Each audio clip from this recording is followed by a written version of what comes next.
Assalamualaikum warahmatullahi wabarakatuh. Alhamdulillah kita dapat kembali berkumpul lagi dalam forum diskusi untuk menjawab beberapa pertanyaan yang telah saya susun untuk penelitian yang sedang saya lakukan. Terima kasih atas teman-teman yang sudah sukarela untuk membantu saya menjadi responden dalam penelitian kali ini. Mungkin ada yang lupa sama saya, perkenalkan kembali, nama saya Herda Nuraini dari Pendidikan Masyarakat Universitas Negeri Jakarta. Pada hari ini, hari Senin tanggal 11 Januari, saya akan melakukan forum diskusi kelompok untuk membahas terkait pembahasan pengaruh sosial media Instagram terhadap perilaku cyberbullying di masyarakat. Nah, mungkin di sini teman-teman masih ada yang belum kenal satu sama lain. Boleh silakan untuk memperkenalkan diri. Annyeonghaseyo. Nama saya Muhammad.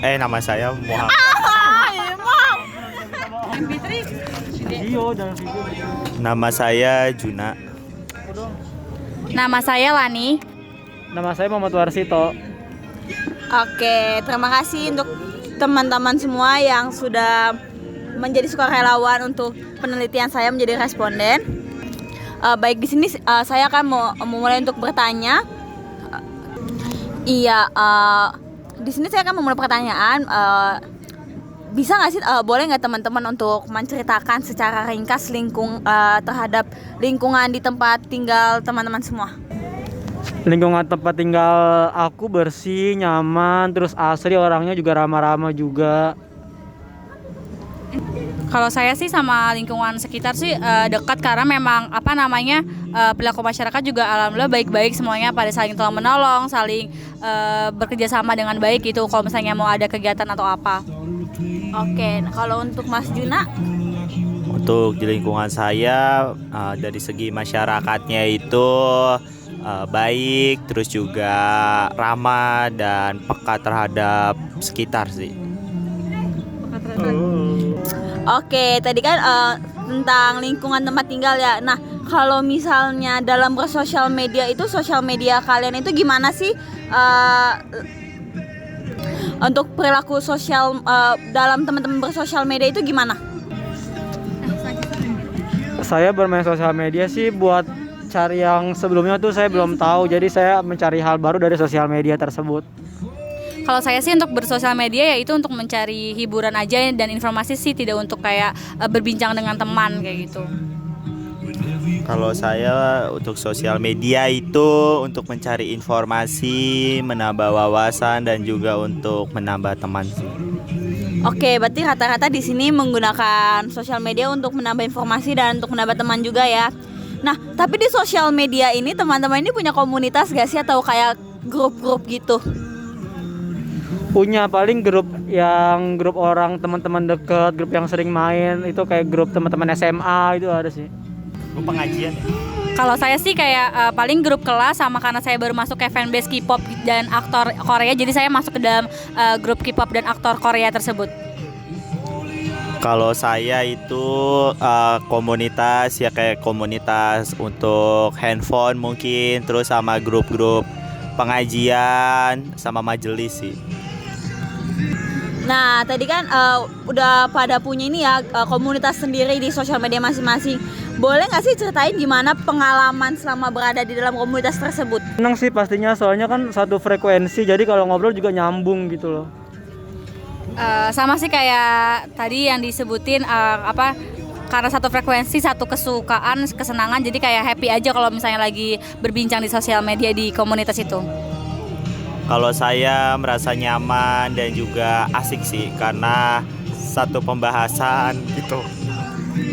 Nah, untuk teman-teman sendiri ini aktif gak sih dalam komunitas tersebut gitu, sering berinteraksi dengan para anggota di grup tersebut? Kalau Mas Warsito gimana? Aktif sih, karena seru juga kalau udah gabung sama teman-teman aku tuh, aku senang. Kalau saya sih kalau dibilang aktif nggak terlalu aktif ya, cuman paling kalau lagi mau ada acara tertentu atau mau beli suatu produk yang berhubungan sama idola kami, baru saya aktif kayak gitu. Alhamdulillah kalau saya aktif ya guys, kecil. Kalau saya aktif ya, karena juga banyak pembahasan dan juga banyak topik yang dibicarakan, jadi grupnya itu aktif kayak gitu. Oke, jadi rata-rata di sini cukup aktif ya dalam komunitasnya. Oke, berarti teman-teman di sini semuanya rata-rata aktif ya dalam berinteraksi di komunitasnya tersebut. Nah, setelah memasuki grup tersebut, komunitas tersebut tuh ada nggak sih perubahan dalam diri kalian? Yang pasti ada banget sih, yang dulunya mungkin saya belum terlalu kayak antisosial, terus sekarang jadi orangnya jadi bawel, jadi bersosialisasi mulu, jadi sekarang nggak bisa individualisme gitu loh. Kalau saya sih ada juga, tadinya kan saya juga kalau misalnya interaksi di sosial media juga jarang banget, sampai nggak pernah. Tapi karena sekarang saya punya teman di sosial media, jadi cukup aktif gitu di sosial media untuk berinteraksi sama orang lain gitu. Kalau saya jadi lebih mudah bergaul, terus juga lebih mudah untuk memfilter informasi ya, kayak gitu sih perubahannya. Oke, nah terus juga biasanya tuh topik apa sih yang sering dibahas dalam komunitas kalian? Kalau aku sih biasanya bahas-bahas yang lagi viral sih sekarang. Seringnya yang bahas yang lagi viral, kayak apa ya, kemarin tuh apa sih contohnya tuh, kayak pesawat yang jatuh itu langsung saya omongin gitu loh di grup saya. Kalau saya yang pasti juga sama, kayak informasi terkait yang lagi viral gitu, apa yang lagi booming nih di dunia ataupun di Indonesia sendiri, sama terkait idola kita sih yang pasti gitu. Kalau saya ya paling bahas terkait informasi gadget-gadget terbaru, terus juga bahas kajian-kajian, tausiah-tausiah gitu sih. Oke, wah cukup ini ya, beda-beda ya pembahasan dalam komunitasnya. Nah, terus juga nyaman gak sih kalian sama topik-topik yang sering dibahas itu? Yang pasti sangat nyaman ya, karena kan memang yang lagi trending dan emang itu karena idola kita, jadi kita sangat nyaman dan senang sekali membahasnya. Yang pasti nyaman sih, karena juga kalau ngobrol satu frekuensi tuh enak. Alhamdulillah sangat amat nyaman. Oke, karena pada nyaman, tapi ada nggak sih hambatan yang sering terjadi gitu? Kalau hambatannya dalam bersosial media itu ya? Dalam Grupnya paling sih terkait jaringan kali ya. Kadang-kadang tuh nggak punya kuota atau wifi-nya kadang-kadang juga error, apalagi IndiHome. Kalau saya sih hambatannya yang pasti kayak teman-temannya suka kayak misalnya kayak ngasih informasinya suka kayak simpang siur gitu, masih belum pasti gitu, jadi kayak menimbulkan kesalahpahaman gitu sama teman-teman satu grup itu.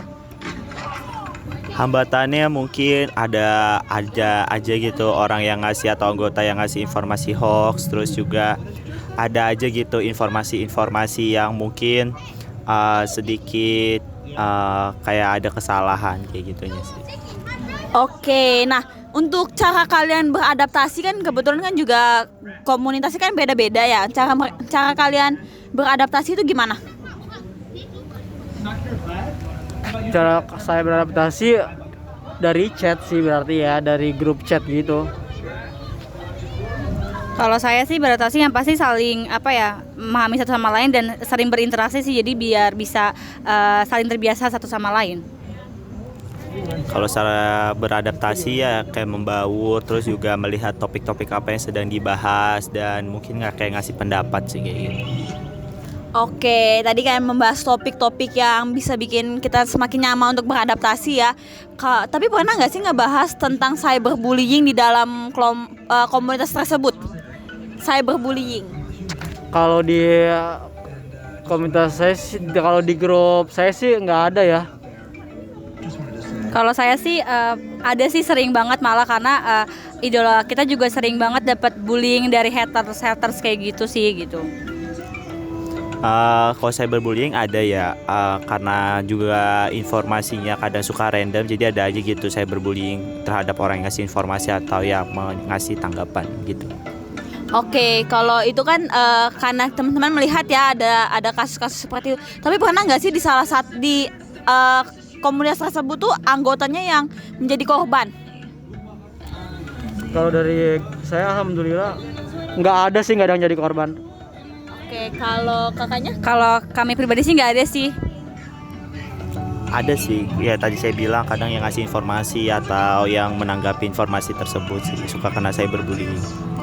Oke, menurut kalian tuh gimana tanggapan terkait cyberbullying itu, baik yang kalian lihat secara langsung atau mendengarkan penjelasan-penjelasan dari teman-teman kalian yang menjadi korban dalam cyberbullying tersebut? Harusnya sih orang nggak boleh bully gitu sih, soalnya tuh kita kan nggak tahu ya yang dibully itu mentalnya lagi seperti apa, dan kita juga nggak tahu kehidupan mereka tuh yang real life-nya seperti apa. Jadi kita nggak bisa ngelihat orang tuh dari covernya aja gitu. Don't judge book by the cover. Oke, wah bagus sekali ya atas jawabannya. Selanjutnya? Kalau saya sih kayak ngelihatnya sangat miris ya, karena masih banyak orang yang nggak bisa saling menghargai satu sama lain gitu kan. Karena memang kan seharusnya kita bisa saling menghargai dan mentoleransi satu sama lain, karena setiap orang kan pasti memiliki kekurangan dan kelebihan. Jadi kita harusnya bisa menghargai setiap perbedaan dari setiap individu. Kalau saya ya mungkin lebih menghargai pendapat orang lain dan juga bisa lebih memfilter sih, sehingga bisa mengurangi dampak atau resiko serta pengaruh dari cyberbullying. Oke, nah tadi kan ini ya tanggapan kalian, tapi menurut kalian tuh tindakan seperti apa yang bisa untuk dilakukan untuk mengatasi cyberbullying tersebut, baik untuk diri kalian atau untuk komunitas kalian atau untuk orang-orang lain yang suka melakukan cyberbullying? Kalau saya pribadi sih, kalau misalnya ada orang yang ngebully saya itu, daripada ribet saya sih langsung blok atau enggak langsung hide aja sih, daripada itu nyusahin diri saya sendiri gitu loh. Saya juga sama sih, mendingan saya langsung kayak blok supaya ya udah nanti juga dia kayak capek sendiri gitu, daripada saya pusing-pusing mendingan biarin aja. Kalau saya juga sama, saya blok atau enggak di report gitu biar enggak terjadi lagi cyberbullying ke orang lain. Oke, kembali lagi nih ya dalam membahas komunitas. Kalian tuh kalau misalnya teman kalian sendiri yang menjadi korban dalam komunitas tersebut gitu, itu gimana nih tanggapan kalian, dan kalian tuh bertindak seperti apa untuk membantu teman kalian tersebut? Yang pasti sih saya menenangkan teman saya dulu sih, supaya dia tuh lebih tenang, supaya nggak usah dipikirin dulu terkait hal-hal yang nimpa mereka itu loh. Jadi saya bikin tenang teman saya dulu, baru saya memberi tahu ke netizennya itu supaya lebih berhati-hati dalam berkata. Oke, wah betul banget ya. Kalau saya sih mau meyakinkan ke teman saya kalau misalnya itu adalah perbuatan yang jahat, jadi dia nggak perlu mikirin tentang bullying seperti itu, dia nggak perlu larut dalam kesedihan ataupun kesetresan sendiri gitu. Dan saya sih maunya dia kayak menjalani hidupnya lagi gitu tanpa harus memikirkan orang-orang yang membuli dia. Wah, oke, bener banget ya, jawabannya sangat amat bagus. Dan selanjutnya Mas Juna boleh berpendapat gimana? Ya kalau saya mungkin lebih menenangkan korban bullying tersebut, kayak memberikan support gitu biar bisa bangkit lagi, dan terhadap mungkin yang pelaku cyberbullyingnya mungkin kayak diberi nasihat atau biar ada sanksi sosialnya gitu biar dia jerah. Oke, bener banget ya. Nah, dari semua pembahasan yang kita sudah bahas bersama-sama gitu, ada nggak sih saran atau rekomendasi yang perlu diwujudkan dalam meminimalisir cyberbullying itu, baik untuk korbannya juga dan juga perilakunya? Rekomendasinya gimana? Boleh dikasih contoh juga, nggak apa-apa, silahkan. Kalau saran dari saya sih lebih berhati-hati lagi dalam ngomentarin hidup orang sih, betul. Kalau saya untuk korbannya mungkin kayak lebih hati-hati untuk kayak memposting atau kan memberikan kisahnya di sosial media kayak gitu, dan dia tidak perlu memikirkan orang-orang yang menghat dia. Terus kalau untuk orang yang melakukan cyberbullying ini, seharusnya mereka lebih hati-hati ya untuk menuliskan komentar di akun sosial media orang lain gitu, saling menghargai. Ya mungkin biar tidak terjadi, mungkin kayak lebih bijak gitu dalam bersosial media, lebih tahu kapasitas serta fungsi dari sosial media itu apa, dan mungkin bisa lebih memahami gitu kalau kita bersosial media itu kita diawasi oleh undang-undang ITE. Jadi ketika kita melakukan suatu kesalahan atau suatu tindakan yang dimana itu merugikan orang lain, maka dapat terjerat pasal. Jadi lebih bijak sih dalam bersosial media. Oke, wah jawaban teman-teman semua ini sangat amat bagus ya dalam forum diskusi kita kali ini. Terima kasih juga atas jawaban yang telah diberikan. Kebetulan juga pertanyaannya sudah selesai semua, ini sudah jawab dengan baik, dan pendapat-pendapat kalian ini merupakan yang sangat relevan dalam kehidupan kita sehari-hari dalam bersosial media. Jadi kita juga harus lebih berjaga-jaga gitu ya, karena juga sudah ada payung hukum yang melindungi baik itu untuk hubungan dengan si korban dan juga si pelakunya. Baik, terima kasih teman-teman semua yang sudah menyempatkan waktunya, sudah menjadi sukarelawan dalam membantu menjawab beberapa pertanyaan dalam kuesioner saya. Saya ucapkan sekali lagi terima kasih. Terima kasih semuanya. Ya, sama-sama Kak. Sama-sama. Kamsahamnida. Terima kasih. Wassalamualaikum warahmatullahi wabarakatuh.